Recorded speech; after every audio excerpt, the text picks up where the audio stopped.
मान लीजिए कि आपको एक पहाड़ मिलता है और आप उस पर चढ़ना शुरू करते हैं। आप अपनी पूरी जिंदगी उस पहाड़ पर चढ़ने में लगा देते हैं। आप 2/3 2/3 रास्ते तक पहुंच जाते हैं। फिर आपको लगता है कि असली चोटी, असली पीक तो कहीं और है। आप काफी ऊपर पहुंच चुके हैं, लेकिन बाकी का सफर तय करने के लिए आपको वापस एकदम नीचे जाना होगा। आपको एक नया रास्ता खोजना होगा। कोई भी इंसान ऐसा नहीं करना चाहता। लोग फिर से जीरो से शुरुआत नहीं करना चाहते। बढ़ती उम्र के साथ यह और मुश्किल हो जाता है, क्योंकि आपके पास कितना समय बचा है यह आपको नहीं पता। वापस नीचे जाना और नया रास्ता खोजना बहुत तकलीफ वाला काम है, लेकिन शायद यही सबसे सही काम होता है। इसीलिए जब आप दुनिया के सबसे महान कलाकारों और कुछ नया बनाने वालों को देखते हैं तो उनमें फिर से शुरुआत करने की हिम्मत होती है। यह हिम्मत हर किसी में नहीं होती। जैसे इलॉन मस्क को लोग बेवकूफ कहेंगे, लेकिन वह फिर से कुछ बिल्कुल नया शुरू कर देंगे जिसके बारे में शायद लोगों को लगे कि वह यह काम नहीं कर सकते। या जब मैडोना, पॉल साइमन या U2 अपना नया एल्बम निकालते हैं तो उनके पुराने फैंस अक्सर उसे नापसंद करते हैं, क्योंकि उन्होंने एक बिल्कुल नया स्टाइल अपनाया होता है जो उन्होंने कहीं और से सीखा है। कई बार वे पूरी तरह से फेल भी हो जाते हैं। इसलिए आपको बेवकूफ बनने के लिए तैयार रहना होगा। आपके अंदर एक नौसिखिए, एक बिगिनर वाली सोच होनी चाहिए। आपको वापस शुरुआत से शुरू करने के लिए तैयार रहना होगा। अगर आप ऐसा नहीं कर रहे हैं तो आप बस बूढ़े हो रहे हैं। इंस्पिरेशन की एक एक्सपायरी डेट होती है। जब भी आपके अंदर कुछ करने की इंस्पिरेशन आए उसे उसी वक्त कर डालिए। मेरे साथ अक्सर ऐसा होता है, जब मैं ट्विटर पर कुछ लिखता हूं तो मेरे दिमाग में और भी बहुत सारे आइडिया आते हैं, लेकिन कभी कभी मैं झिझक जाता हूं या रुक जाता हूं और फिर वह आइडिया वहीं खत्म हो जाता है। मैंने यह सीखा है कि अगर मुझे कोई ब्लॉग लिखने या कुछ पोस्ट करने का मन कर रहा है तो मुझे वह तुरंत कर लेना चाहिए, वरना वह कभी बाहर नहीं आ पाएगा। मैं पलटकर उस काम पर वापस नहीं आऊंगा। इंस्पिरेशन एक बहुत ही खूबसूरत और ताकतवर चीज है। जब यह आपके पास आए तो इसे तुरंत पकड़ लीजिए। लोग अक्सर जल्दबाजी और सब्र के बारे में बात करते हैं। आपको कैसे पता चलेगा कि कब जल्दबाजी करनी है और कब सब्र रखना है? इस पर मैंने एक बार लिखा था कि काम करने में जल्दबाजी दिखाइए, लेकिन रिजल्ट के लिए सब्र रखिए। मुझे लगता है कि यह जिंदगी जीने का एक बहुत अच्छा तरीका है। आपको जो भी करना है उसे बस कर डालिए। इंतजार क्यों करना? आपकी उम्र कम नहीं हो रही है, आपकी जिंदगी हाथ से फिसलती जा रही है। आप अपना समय लाइन में लगकर या फालतू का सफर करके बर्बाद नहीं करना चाहते। आप उन कामों में समय नहीं लगाना चाहते जो आपके असली गोल का हिस्सा नहीं है। जब आप कोई काम करते हैं तो उसे पूरे ध्यान के साथ और जितनी जल्दी हो सके खत्म करें, लेकिन उसके बाद आपको रिजल्ट्स की चिंता छोड़ देनी होगी। रिजल्ट्स के लिए आपको सब्र रखना होगा, क्योंकि आप एक बहुत बड़े सिस्टम के साथ काम कर रहे हैं। आप बहुत सारे लोगों के साथ काम कर रहे हैं। बाजार को कोई नया प्रोडक्ट अपनाने में समय लगता है। लोगों को एक दूसरे के साथ काम करने की आदत डालने में समय लगता है। एक बेहतरीन चीज को निखरने में समय लगता है। इसलिए काम में जल्दबाजी और रिजल्ट में सब्र रखें। अगर आप यह सोचना छोड़ दें कि दूसरे लोग आपसे काम कैसे करवाना चाहते हैं, तो आप अपने अंदर की उस हल्की सी आवाज को सुन पाएंगे। वह आवाज जो अपने तरीके से काम करना चाहती है। तब आप असल में आप बन जाते हैं और पूरी दुनिया में कोई भी इंसान आप जैसे बनने में आपको हरा नहीं सकता। आप कभी भी मेरे जैसे मैं नहीं बन सकते और मैं कभी भी आपके जैसा आप नहीं बन सकता। इसलिए दूसरों की बातें जरूर सुनें, उन्हें समझें, लेकिन उनकी नकल करने की कोशिश न करें। यह बेवकूफ़ी का काम है। इसकी जगह यह समझें कि हर इंसान किसी न किसी काम के लिए खास बना है। उनके पास कुछ खास जानकारी, कैपेसिटी और इच्छा होती है जो दुनिया में किसी और के पास नहीं होती। यह हमारे डीएनए और हमारे इवोल्यूशन, हमारे विकास की वजह से होता है। इसलिए जिंदगी में आपका एम, आपका गोल यह खोजना है कि किन लोगों को आपकी सबसे ज्यादा जरूरत है, किस काम या प्रोजेक्ट को आपकी सबसे ज्यादा जरूरत है। क्योंकि दुनिया में कुछ ऐसा जरूर है जो सिर्फ आपके लिए बना है, लेकिन आपको वह नहीं करना चाहिए जो दूसरे लोग कर रहे हैं। उनके तरीके अपनाकर फैसले नहीं लेने चाहिए, क्योंकि आप कभी भी किसी और की तरह बनकर सफल नहीं हो सकते। वह काम खोजिए जो आपको खेल जैसा लगे, लेकिन दूसरों को वह मेहनत लगे, क्योंकि यह आपके अंदर का एहसास है। इसमें आपको मजा आता है। इसमें बाहर से देखने वाले को आपका मजा महसूस नहीं हो रहा है। अगर दूसरों को लगता है कि आप बहुत मेहनत कर रहे हैं, तो आप उस काम से पैसे कमा सकते हैं और वह दुनिया के लिए काम का हो सकता है।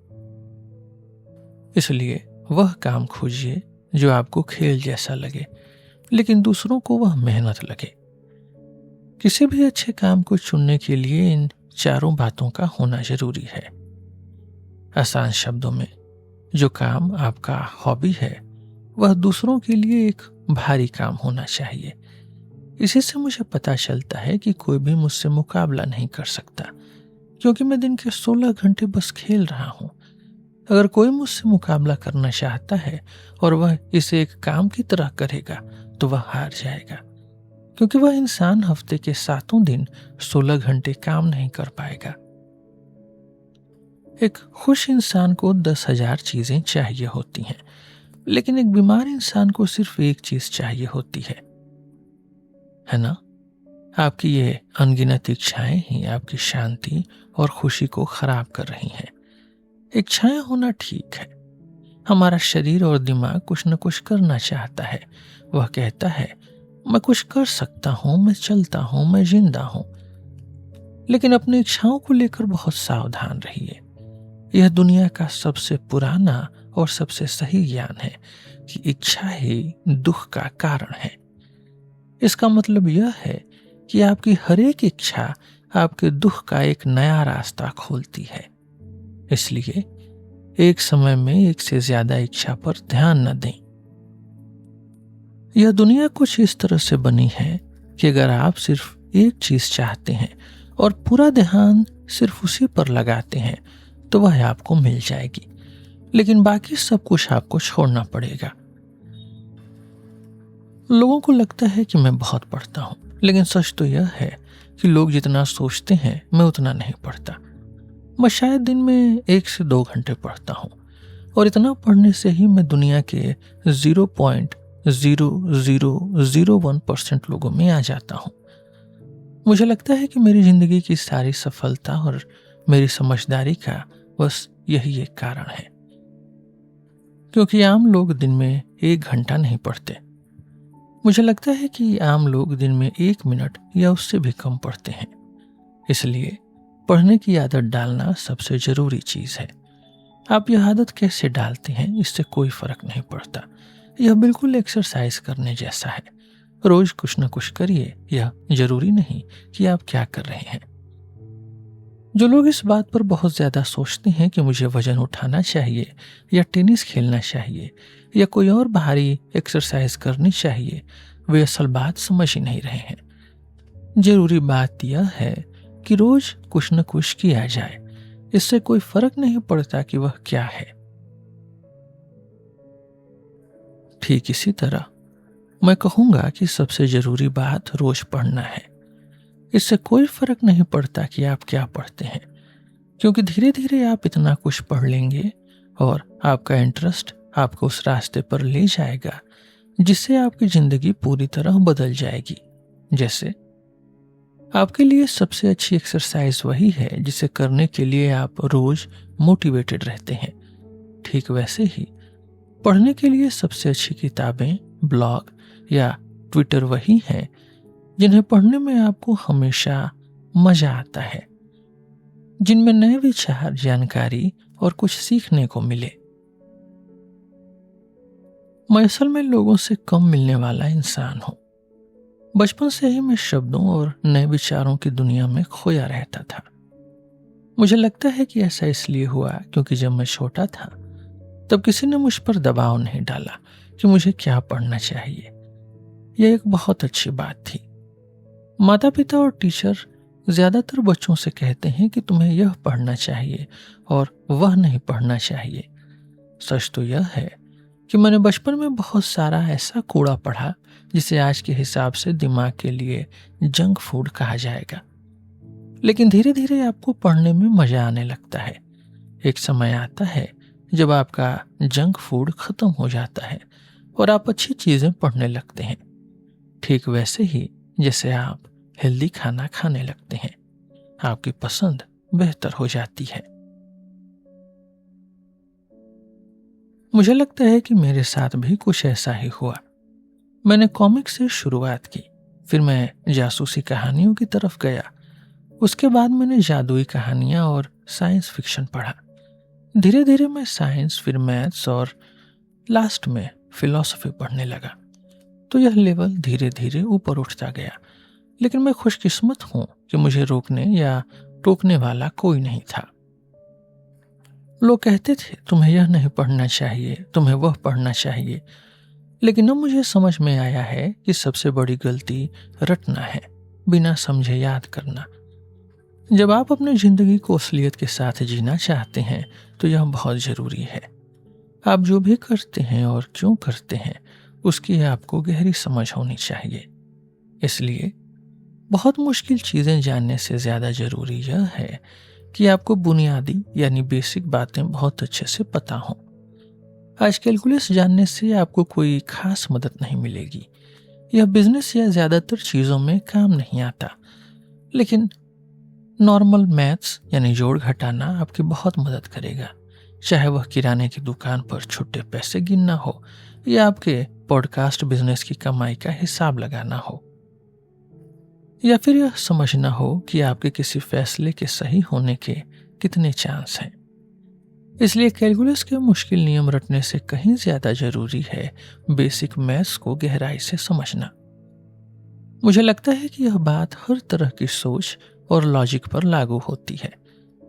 सिर्फ रटकर एक कच्चा ढांचा खड़ा करने से अच्छा है कि आप बेसिक बातों को जमीन से समझें।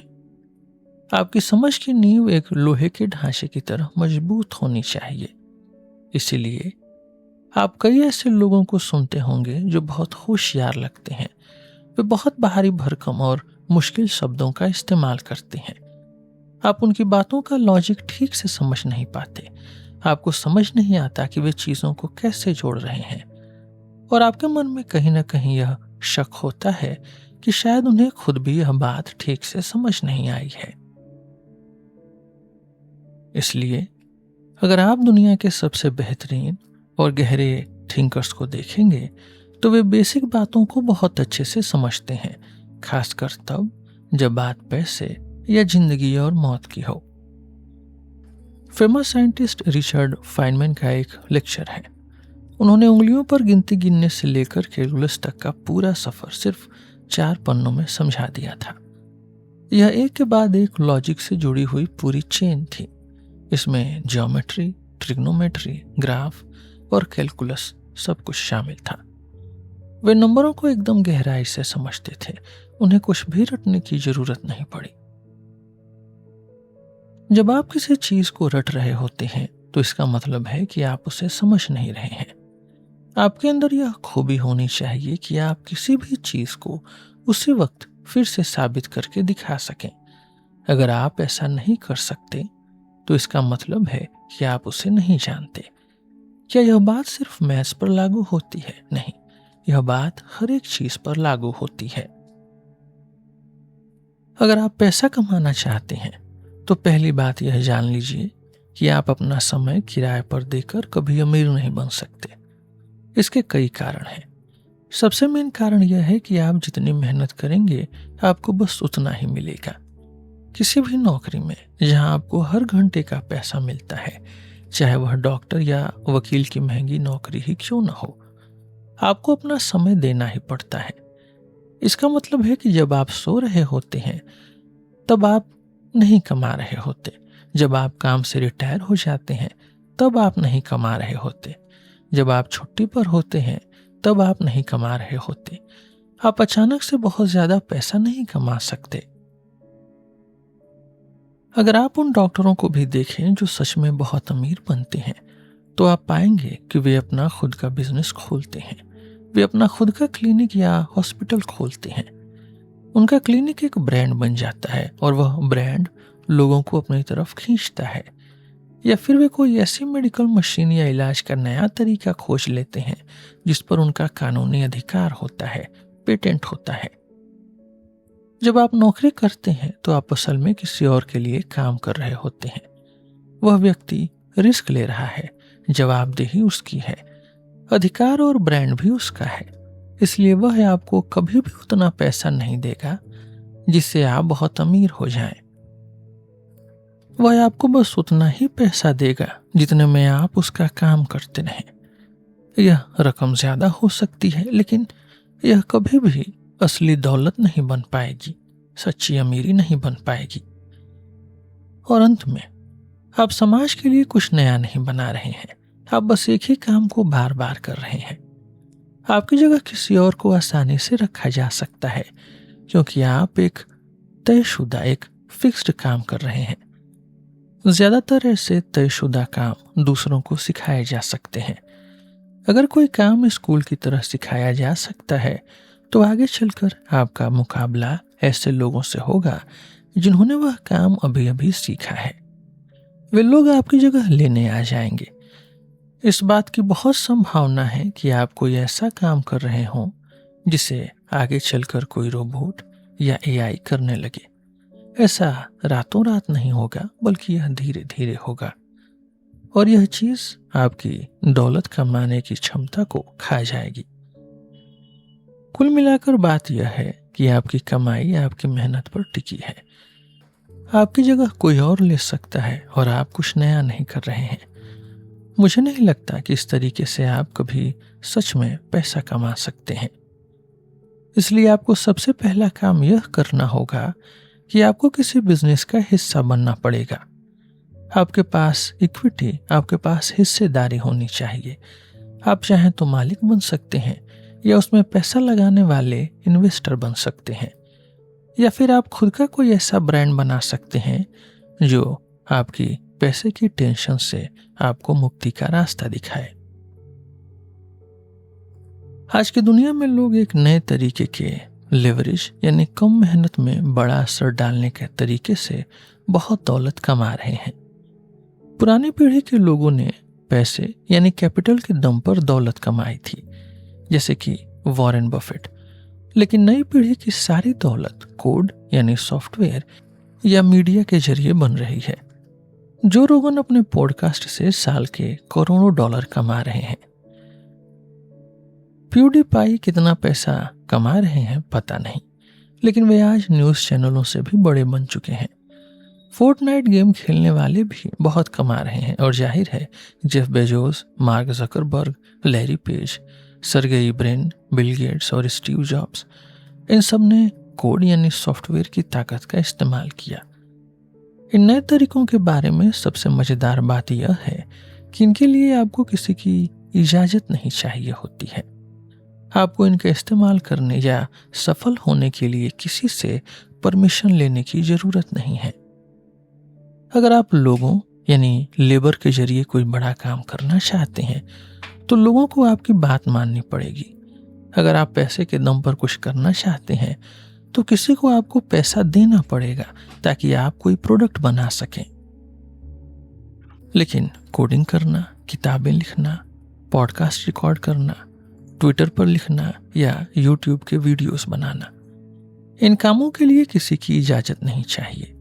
इन्हें शुरू करने के लिए आपको किसी से पूछना नहीं पड़ता।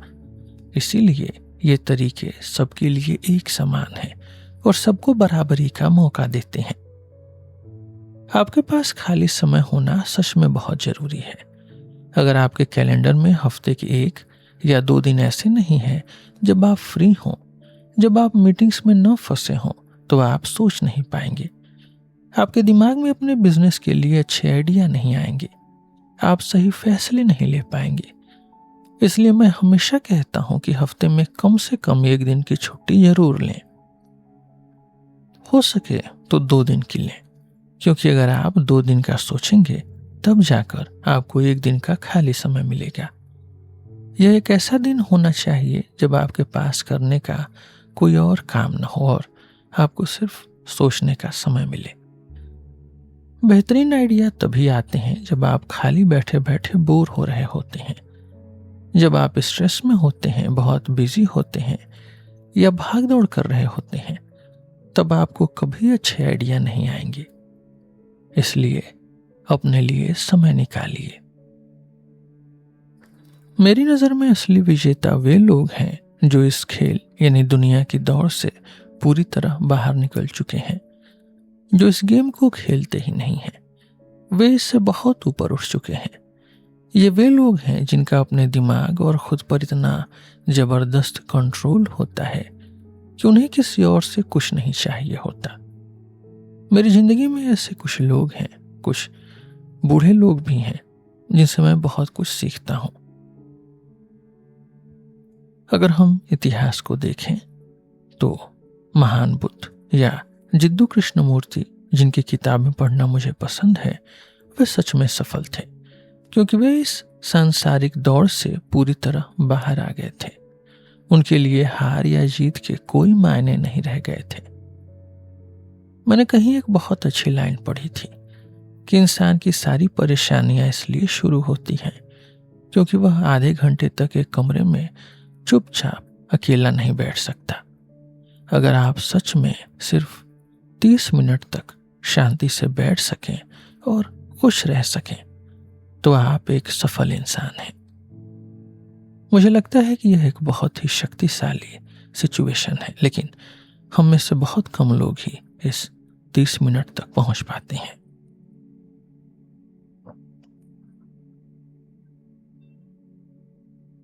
इस एपिसोड में बस इतना ही।